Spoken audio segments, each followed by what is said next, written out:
பரலோகம் என்பது பரிசுத்தவான்களுக்கான இடம் அல்ல, பரலோகம் விசுவாசித்தவர்களுக்கான இடம். நரகம் என்பது பாவிகளுக்கான இடம் அல்ல, நரகம் என்பது அவிசுவாசிகளுக்கான இடம்.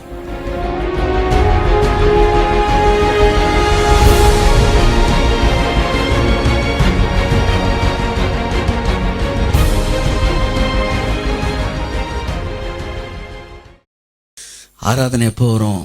எங்கே விசுவாசம் இருக்கோ அங்கே தான் ஆராதனை வரும். ஸோ விசுவாசம் எப்போ வரும்? அவரை எவன் புரிஞ்சுக்கிட்டானோ அவனுக்கு தான் விசுவாசம் வரும். அல்லேலூயா. ஒன்று நல்லா தெரிஞ்சாங்க, ஆராதனை விசுவாசத்துலேருந்து தான் வரும். விசுவாசம் அவர் அறிஞ்சுக்கிறதுலேருந்து வரும். பவுல் சொல்கிறான், சிங்கத்தின் வாயிலிருந்து நான் ரட்சிக்கப்பட்டேன். எப்படி யோசிங்க, சிங்கம் வாயை திறந்துருச்சு, சிங்கம் வாய்க்குள்ள தலைமா போயிருச்சு, அங்கிருந்து என்ன தூக்குனாரா கர்த்தர்ன்றான். கை தட்டுவாது அவருக்கு. தாவீது சொல்றான், காண்டாமிருகத்தின் கொம்புகளில் இருந்து என்னை கர்த்தர் மீட்டார். தூக்கிருச்சான், அங்கிருந்து தூக்குனாராங்க. எந்த செகண்ட் உங்களுக்கு அற்புதம் நடக்கும். கையை தட்டுங்க வருது அவருக்கு. ஹல்லேலூயா. பிசாசு இருக்கிறாங்க, அவன் தன்னை நம்புனவங்களுக்கு கூட சொன்ன வார்த்தையை மாற்றுவானான். அவனுடைய சபை பிசாசோடு கூட பல வருடமாய் அவனுக்காக வேலை செய்தவர்கள் சொல்லுகிறார்கள்.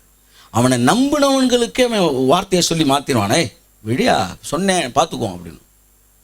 தன்னை நம்பினவர்களையே ஏமாத்திடுவானா. அவனுக்காக வேலை பார்க்குறாங்கல்ல சினிமாவில் நடிகர்களா, அவங்க கூட கடனில் போய் விழுந்து தற்கொலை பண்ணிடுறாங்க. ஏன் காப்பாற்றலை? அவனை நம்பினா அதுதான் கதி. ஆனால் இவரோ கைத்தட்டு வருது அவருக்கு. தன் எதிரிக்கு கூட ஒன்றை சொன்னால்னா சொல்லிட்டா மாற்றவே மாட்டான் அவர். அதுதான் இவர் கேரக்டரு, அதுதான் அவன் கேரக்டரு. ஒன்று தெரிஞ்சுக்கங்க, தேவன் உங்களுக்கு ஒன்று சொல்லிட்டார்னா அதை செஞ்சுருவார். அவர் நல்லவராக இருக்கிறார். ஆமென் சொல்லுவோம். உங்கள் வாழ்க்கையிலே உங்களுக்காய் தேவன் சகலத்தையும் செய்து முடிக்கிற தேவனாக இருக்கிறார், சகலத்தை முடித்த தேவனாக இருக்கிறார். ஆமென் சொல்லுவோம். அதான் இன்னைக்கு எவனுடைய பாவங்கள் மன்னிக்கப்பட்டதோ, எல்லாருடைய பாவம் மன்னிக்கப்படலையா, எவனுடைய பாவங்கள் மன்னிக்கப்பட்டதோ, எவனுடைய அக்கிரமங்கள் மூடப்பட்டதோ அவன் பாக்கியவான்.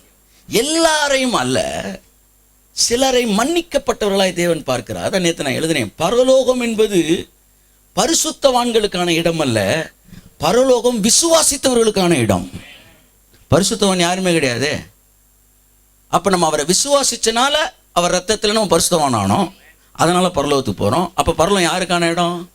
விசுவாசம். நரகம் என்பது பாவிகளுக்கான இடம் அல்ல. அப்படி பார்த்தா பாவி மேலே இருக்கிறாங்க.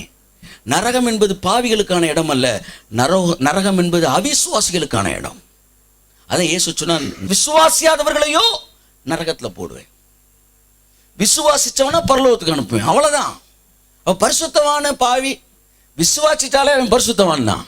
கிறிஸ்து எனக்காக என் பாவங்களுக்காக அடி வாங்கிட்டாரு, அவர் ரத்தத்தினால நான் பரிசுத்தவானா இருக்கிறேன். ஆமென் சொல்லுங்க.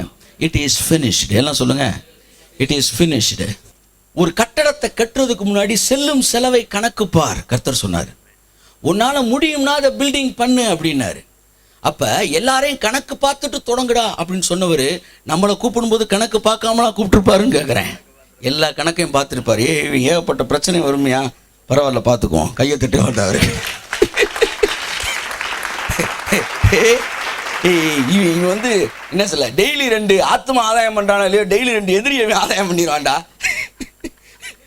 என்ன பண்றது இவனுக்கு? கபிரியல் கேட்கிறான், பார்த்துக்கோ, கணக்கு போட்டேன். கணக்கை போட்டுட்டு தான் உங்களை என்னை அவர் கூப்பிட்டுருக்காரு. எவ்வளவு செல்லும் செலவை கணக்கு பார்த்துட்டு தான் கூப்பிட்டுருக்கிறாரு. அதனால அவர் சொல்றாரு, இந்த 2 காசை நீ வச்சுக்க, இவனுக்கு என்ன செலவானாலும் அதை செலவழிச்சு. யார்? நல்ல சமாரியன்னு சொல்கிறான், ஏதாச்சும் எக்ஸ்ட்ரா செலவானாலும் அதை என் கணக்கில் வச்சுக்க, நான் கொடுத்துட்றேன்றான்.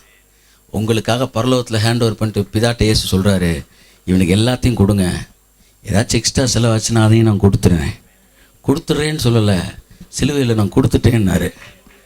அது நமக்கு இல்லை, இன்னும் நம் பரம்பரைக்கே பிதா கொடுப்பார், அவ்வளோ கொடுத்துருக்கிறாரு அவர். So it is finished. எல்லாம் சொல்லுங்கள், இட் இஸ் ஃபினிஷ்டு. அன்புக்குரியவர்களே, நீங்கள் அழைக்கப்பட்ட அழைப்பை பாருங்கள்.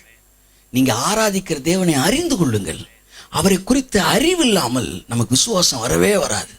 அவரை பற்றி ஒவ்வொரு நாளும் தெரிஞ்சுக்கணும். அவர் எவ்வளவு அன்பானவர், எவ்வளவு நேசிக்கிறவர், எவ்வளவு உன்னை தொடுறவன் கண்ணின் மணியை தொடுறான்னு சொல்றாரு. சிங்கத்தின் வாயிலிருந்து உங்களை ரட்சிக்கிற தேவன், உங்களுக்கு எதிராக உருவாக்கப்படுகிற ஆயுதங்கள் எல்லாம் வாய்க்காமலே போகும். சொல்லுங்களேன் ஒரு தடவை, எனக்கு விரோதமாய் உருவாக்கப்படும் ஆயுதங்கள் எல்லாம் வாய்க்காமலே போகும். ஹல்லேலூயா. He is very real. He is so real. உங்க பக்கத்தில் ஒருத்தர் உட்கார்ந்துருக்காரு பாருங்க, அவர் இருக்கிறது எவ்வளவு உண்மையோ அவ்வளவு உண்மை அவர் இங்கே இப்பொழுது இருக்கிறது. உங்கள் வாழ்க்கையில் அவர் இருக்கிறது உண்மை.